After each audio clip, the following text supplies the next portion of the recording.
Greetings and welcome to a discussion of homework number 6, FRQs from 2015, number 1 and number 2. So the very first FRQ in 2015 students laid their eyes on.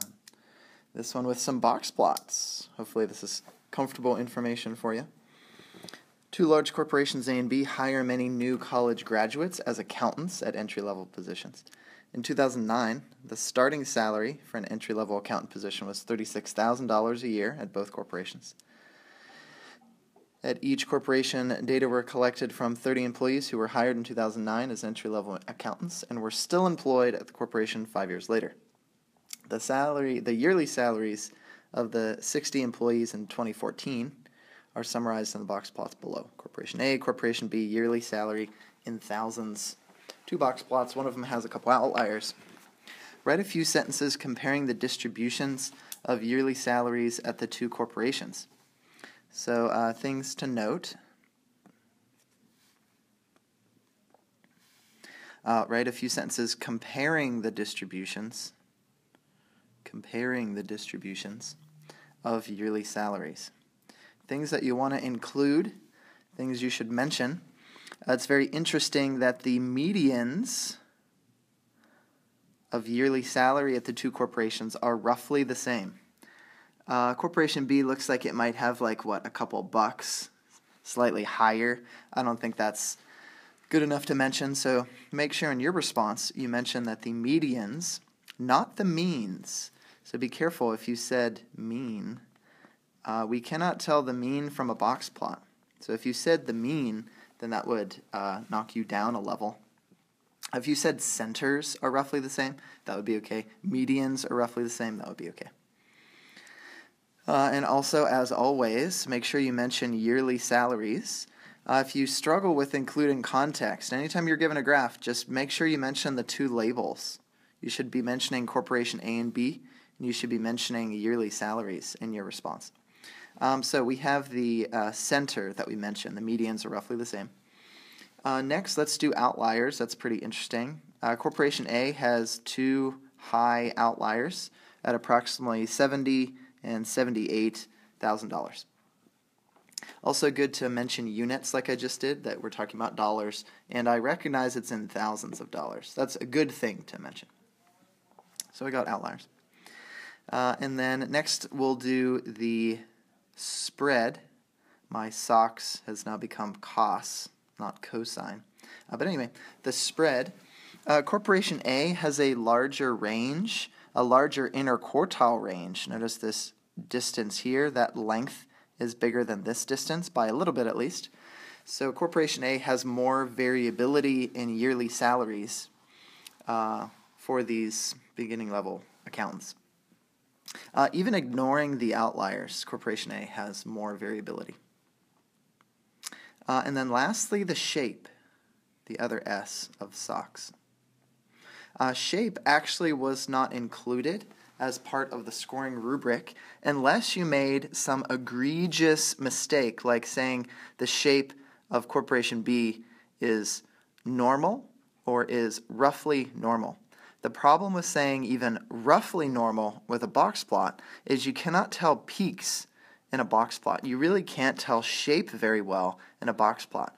Now, if you twisted my arm, I might guess that, well, they both look roughly symmetric. And if you said something like that, they both look roughly symmetric, that was just kind of ignored in the scoring rubric.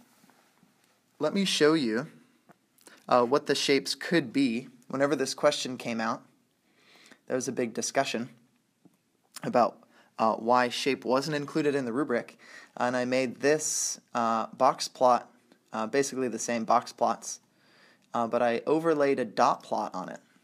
So notice what we have. Corporation A is here, still on top with two outliers. Corporation B, notice a possible dot plot that could have a box plot that matches what the problem gives. This dot plot is incredibly right skewed. There's no way that you could tell from the box plot where the peak is. The peak is actually to the far left. Now, again, if you said that they're both roughly symmetric, that would be ignored and that was okay. If you said roughly normal, that was docked for points, so make sure you didn't say that. And if you, I'm guessing if you said left skewed or right skewed, that was probably ignored too because of this situation we have here for corporation B. It's actually right skewed. And I could pretty easily flip this association or flip this distribution to make it left skewed instead of right skewed.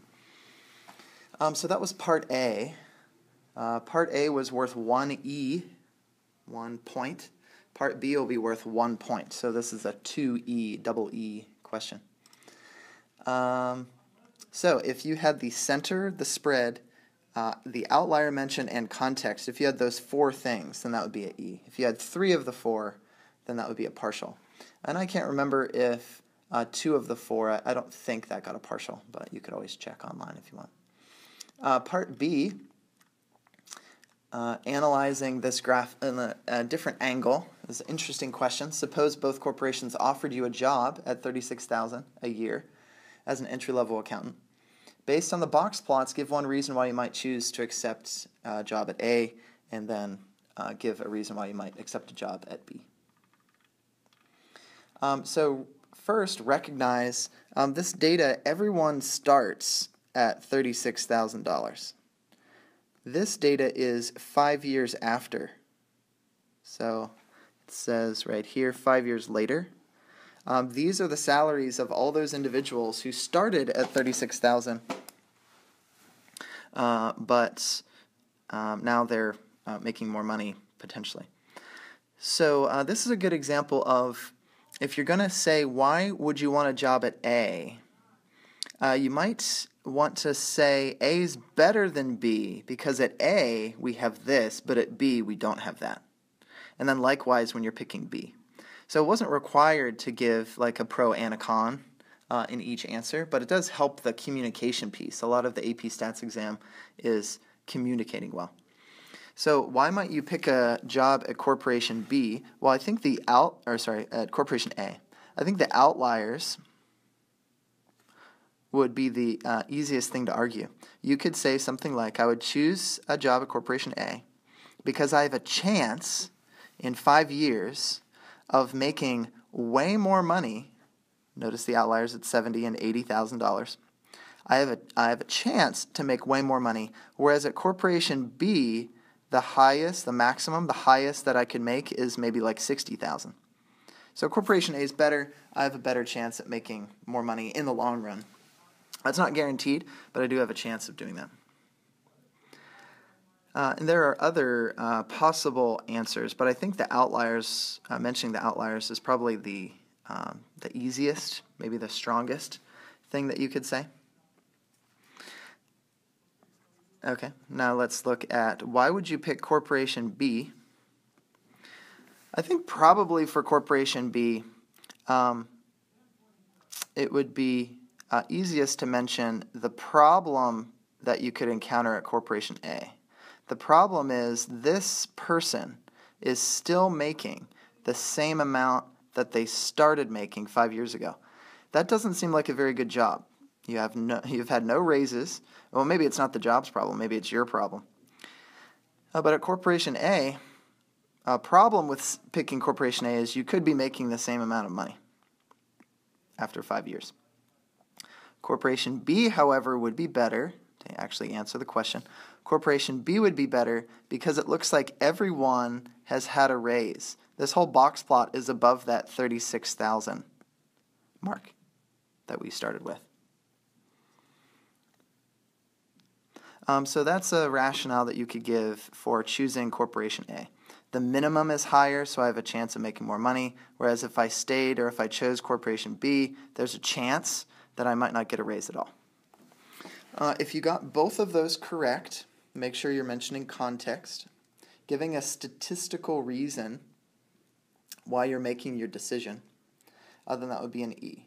So if you had 2 E's, that would be a 4. If you had a E and a partial, that would be a 3. If you had 2 partials, that would be a 2. If you had an E and an I, that would be a 2. If you had a partial and an I, that would be a 1. So that was the very first question a couple years ago that students observed. The second question, as we move on, the second question that year was a confidence interval question. And this was a pretty tricky question. Actually, each part is pretty tricky. Part A, you might have had the sense that isn't this asking the same thing? Question mark. And then part B might have been tricky as well. And then you can't really answer C without B. But I hope if you couldn't get B in answer in part C, you could make up an answer. Let's suppose my answer in B was this, and then you could answer it and get full credit on C. So just want to remind you there are opportunities. If you realize, oh no, I didn't get an answer in B, you can still show them that you know how you would answer C if you had gotten an answer in B. And that's okay, and that is worth points. So question number 2 says, to increase business, the owner of a restaurant is running a promotion in which a customer's bill can be randomly selected to receive a discount. I like this, owner. When a customer's bill is printed, a program in the cash register randomly generates whether the customer will receive a discount on the bill. The program was written to generate a discount with a probability of 0.2, that is, giving 20% of the bills a discount in the long run. That's very generous. That seems like a lot of discounts. However, the owner is concerned that the program has a mistake that results in the program not generating the intended long-run proportion of 0.2. The owner selected a random sample of bills, smart owner, random sample, and found that only 15% of them received discounts. So the owner is actually concerned that they claimed or they marketed, hey, 20% of customers are getting discounts, but it's only 15. So customers might be upset if they realize it's not as much as they thought. A confidence interval for P, the proportion of bills that will receive a discount in the long run, is 0.15 plus or minus 0.06. All conditions for inference are met. And some of you breathe a sigh of relief. Just as a quick review, the condition for a confidence interval would be n times p hat, the number of successes, the number of receipts that got a discount should be greater than 10, and the number of failures, people who didn't get a discount, should also be greater than or equal to 10. If you were thinking n is greater than 30, that would be for means quantitative data. This is categorical data. They did or did not receive a discount, yes or no. Okay, so consider the confidence interval. They wrote it as the estimate plus or minus the margin of error. So I'm more used to looking at it like this, so I might as well write that before I even read the next question. There we go. There's our confidence interval. That's the interval for the proportion of receipts getting a discount. And where I'm not sure how confident. A certain percentage confident. All right. Does the confidence interval provide convincing statistical evidence that the program is not working as intended? Does the interval give evidence that the program is not working? If the program is working, it should be 20%. Is 20% a plausible value given this interval? Well, 20% is inside the interval. So does the interval give convincing evidence that the program's not working? The interval does not. So I.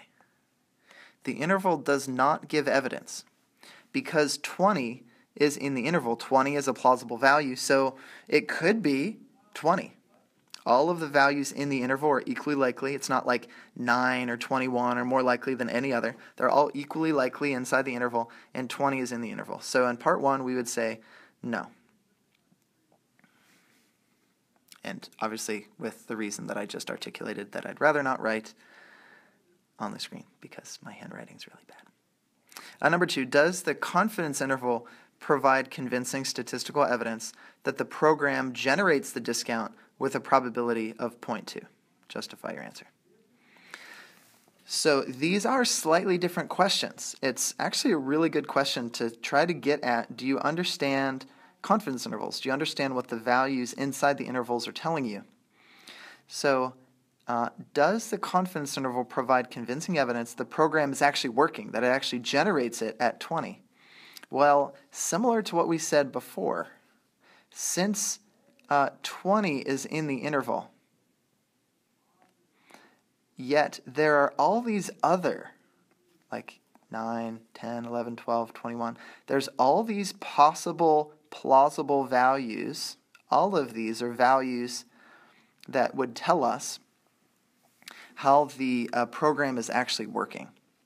So these values are showing us what's the probability, all the plausible values of what the program is actually dispersing these discounts with. So in number 2, we would say no again. So test-taking tactics may have failed you. If you said no in the first one, you must have to say yes in the second one. They would never give you 2 no's. That's a no-no. So is the program actually generating at 20? You would say no. It could be generating at 9. It could be generating at 21. It could be generating, well, it could be at 20. We don't know. So this interval actually does not give us convincing statistical evidence one way or the other. So really fascinating Part A question that students did struggle with trying to articulate and just getting the right answer, saying no when, or saying yes when they should have said no. Let's look at, so if you got both of these parts, a no and a no with correct statistical justification, that would be an E. If you only got one no with the correct justification, that would be a partial. Let's move on to the next part.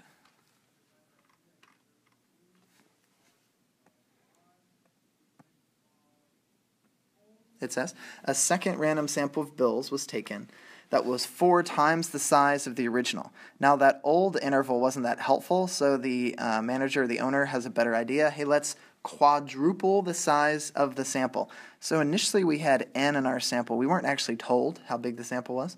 And now we're going to have 4 times n as our sample size. In the second sample, 15% of bills receive the discount. Determine the value of the margin of error based on the second sample of bills that would be used to compute an interval for P with the same confidence level as that of the original interval. Now the margin of error earlier was 0.03. That was the original margin of error.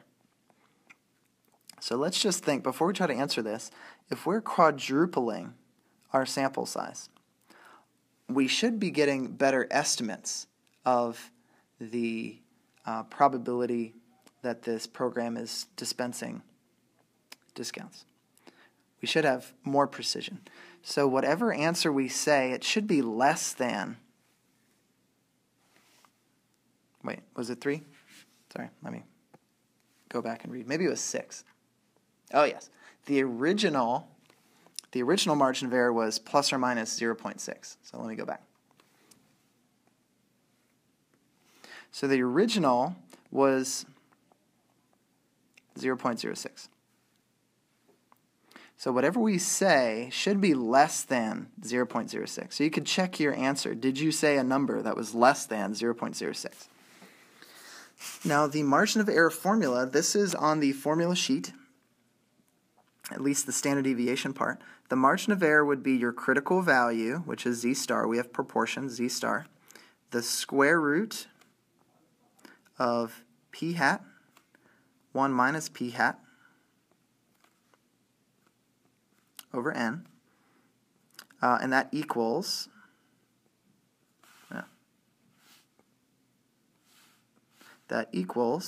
the margin of error. Now, what a lot of students experienced was, oh my goodness, I don't know the confidence level. How do I find z star? Or, oh my goodness, I don't know the original n, so how in the world am I going to get the margin of error? There's 2 approaches. I'll show you the first. The second is kind of mathematically, algebraically handling this, which is pretty cool. Maybe I'll show you that later. But the first approach is a good test-taking strategy. Let's say you don't know. You don't have enough information. So all you have to do is keep things constant between one problem and the next. So we do know p hat is 15, so we could plug that in. The z star, let's just suppose we had a 95% confidence interval, so we'll just use 1.96. And on your test, you can do this. You just say, suppose the confidence level is 95%, and let's suppose, I'll pick an easy number to use, let's suppose the sample size originally was 100. And now we could solve it pretty easily, actually. We have z star is 1.96, supposing that.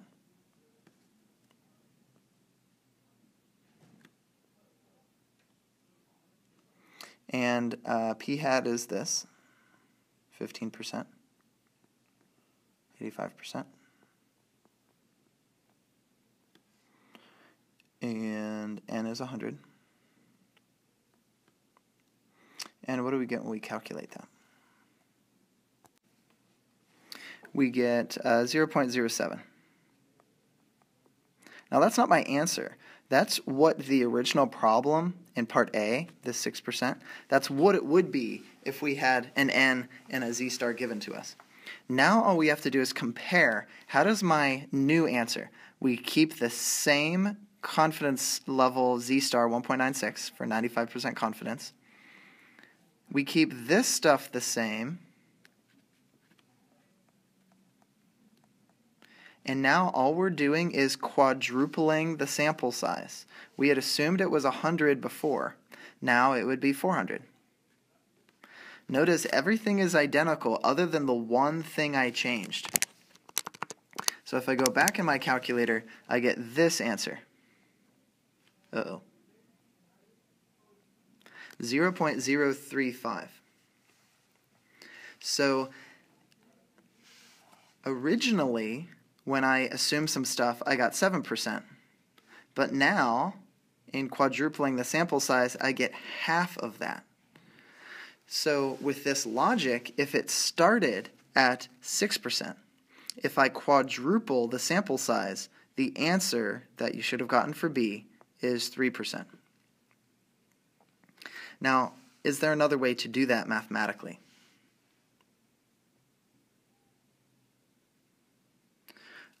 There is. I'm just looking for the right option in my drawing program. Ah, I think I found it. Oh, why is all this here? That's better. So we have z star, so maybe a more mathematical way to do it. We have p hat, 1 minus p hat over n equals the margin of error. If I quadruple, so z star, p hat, 1 minus p hat, over 4n, that's quadrupled, equals what margin of error compared to the original? Well, again, a little mathy here. This 4 in the denominator, we can take a square root of that. This would be the square root of 4n in the denominator, the square root of p hat, 1 minus p hat in the numerator. Z star is still out there. What is the square root of 4? Well, that's a 2. So I would have z star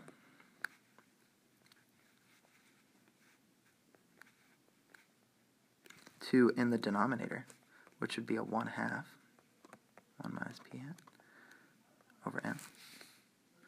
So notice, how does this compare to the original? Well, a lot of stuff is identical. The z star doesn't change, z star. This chunk right here is exactly this part. The only thing that changed is this 1/2, the dividing by 2. So if the original margin of error was 0.6, the new margin of error would be that same 0.6 divided by 2. So that's a, I don't know if it's necessarily faster, but that's the mathematics behind it. Now let's look at C. Based on the margin of error in B that was obtained from the second sample, what do you conclude about whether the program is working as intended? Justify your answer. The correct answer, we got a 3%. Now maybe, like I said earlier, maybe you didn't get an answer in B. Just make up a margin of error. Just state on your paper, let's just say I got a 2% in an answer B, and then answer the question. I think any made-up value would work as long as it's less than 6%. It has to be less than 6% because the sample size is so much bigger, the variability in the statistic decreases. So the p hat would be 0.15, that's p hat, plus or minus the new margin of error. The new margin of error was plus or minus 3%. So now my interval would be 12 to 18.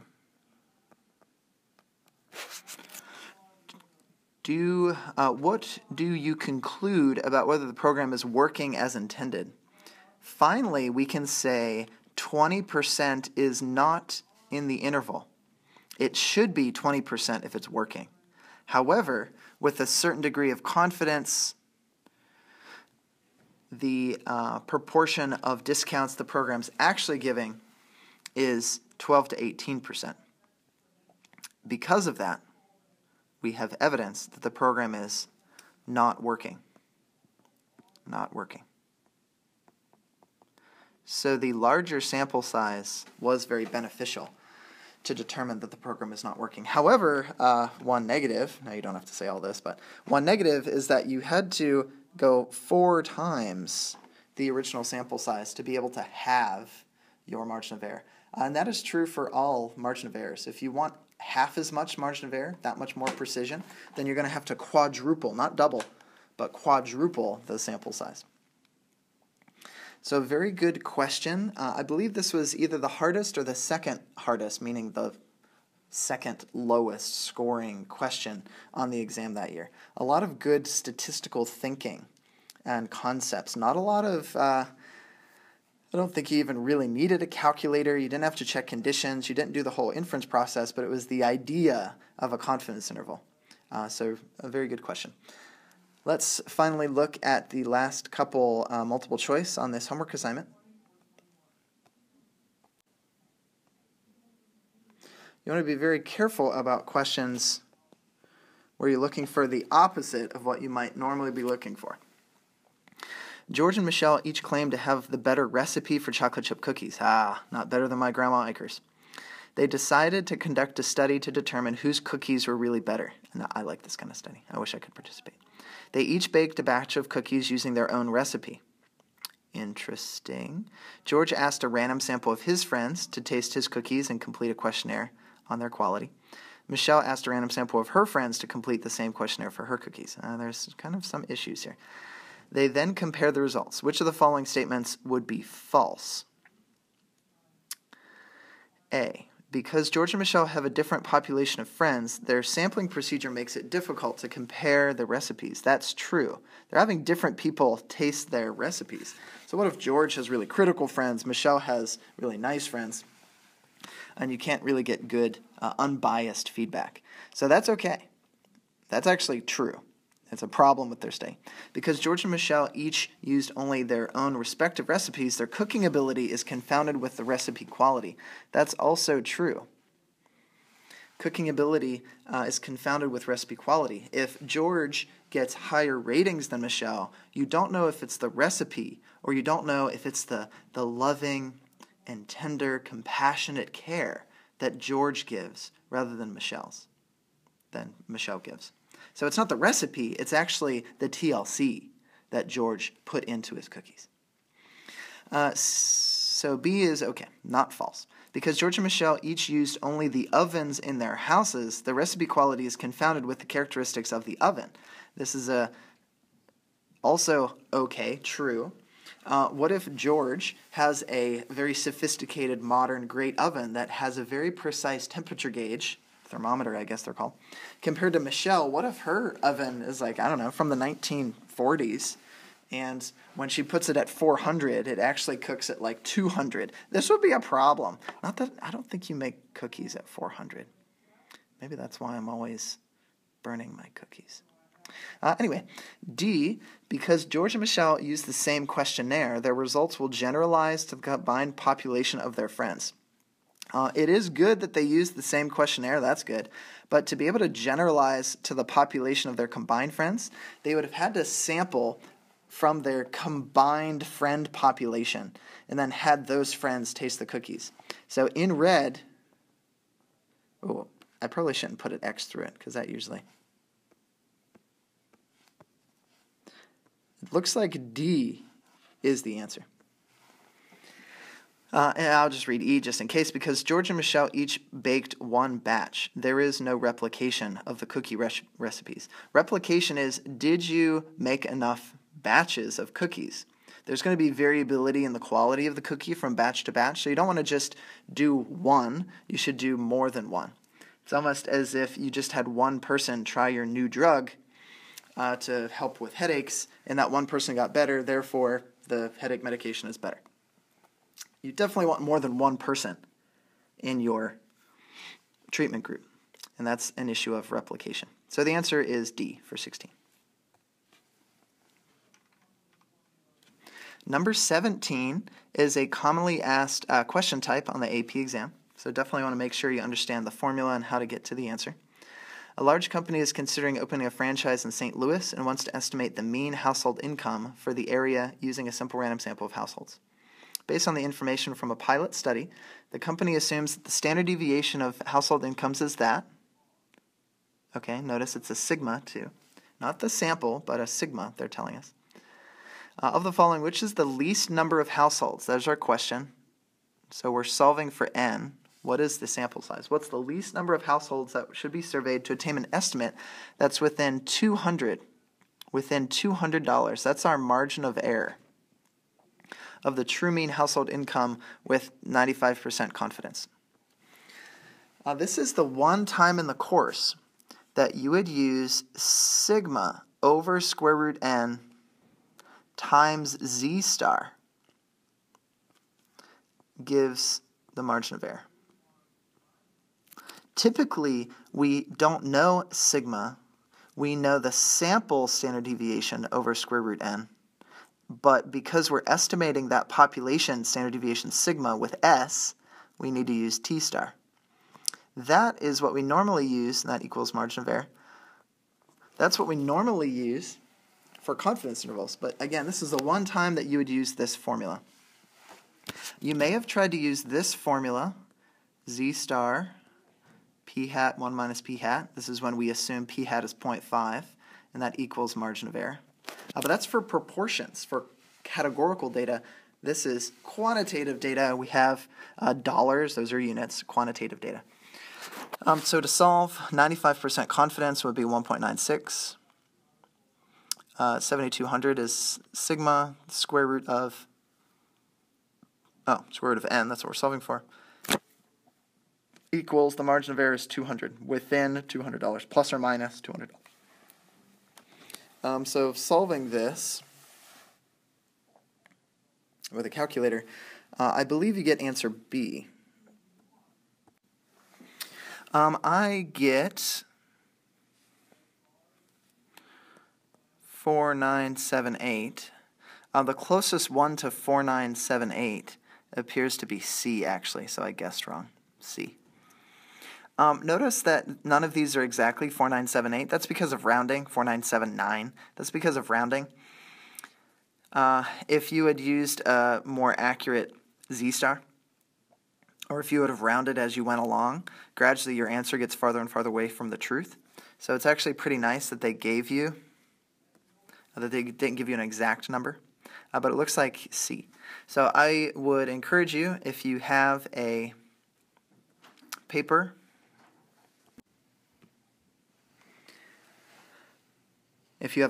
where you write things to remember, this would be a good formula to include on that paper. Finding n for quantitative data compared to this one, finding n for categorical data.